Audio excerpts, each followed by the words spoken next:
বাতাই নেই ঘুরে গেল এইবার আমি ঘরে বসে খাইছি। অসহায় আমেনা বেগমের চোখের পানি ঝরছে প্রতিনিয়ত।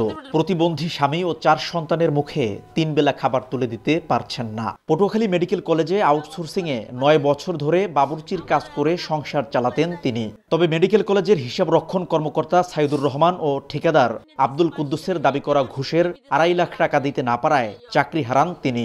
শুধু আমেনা বেগম নয়, এমন ঘটনা অনেকের সঙ্গে ঘটেছে বলে দাবি ভুক্তভোগীদের। ঠিকাদার কুদ্দুস ঢুকছে ঢুকিয়া যারা যারা টাকা 2 লাখ করে দিয়েছে 2.5 লাখ করে দিয়েছে আগে রাখছে। আর আমার কইতেছে তুমি 2.5 লাখ টাকা দেবা, তাহলে তুমি থাকতে পারবা। তাহলে আমি যে 2.5 লাখ টাকা দিমু, আমার স্বামী হয়েছে মানসিক অবস্থা, ভাত খাইতে পারে না। আমি যদি কাজ করি আনি এইবার ঔষধ খাওয়াই, এরপর আমার স্বামীর খাওয়াই নাহলে পারতেছি না।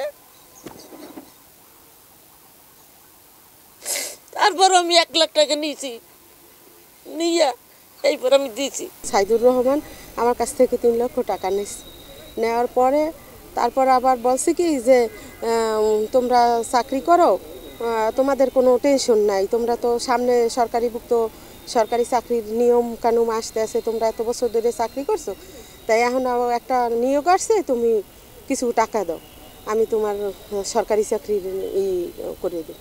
এরপর আমার কাছ থেকে আবারও 5 লক্ষ টাকা নিয়েছে সাইদুর রহমান আর ওই কুদ্দুস ছিল। 5 লক্ষ টাকা চান যে এই ডকুমেন্ট কি আপনিও চাকরি করেন, আমি চাকরি করে বিশেষ রূপে টাকা দেবেন।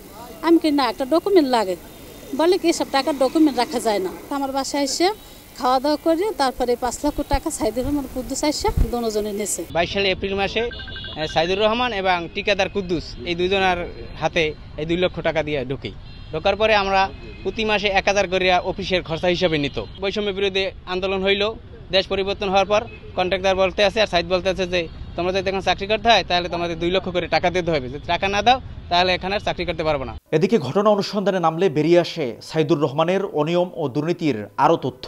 অনুসন্ধানে দেখা যায় তিনি যে পদে চাকরি করছেন সেই পদে তার নিয়োগই অবৈধ।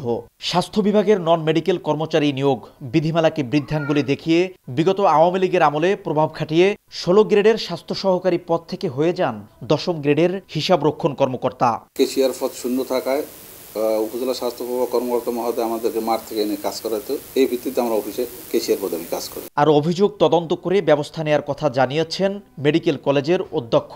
যদি কেউ অভিযোগ করে আমার স্বাস্থ্য অধিদপ্তরে, তখন হয়তো ওখান থেকে তদন্ত হবে এবং তদন্ত হলে এটার সমাধান হতে পারে। এই ঘটনায় গত 5 জানুয়ারি পটুয়াখালী সিনিয়র জুডিশিয়াল ম্যাজিস্ট্রেট আদালতে অভিযুক্তদের বিরুদ্ধে মামলা করেন ভুক্তভোগীরা। শিকদার জাবির হোসেন, সময় সংবাদ, পটুয়াখালী।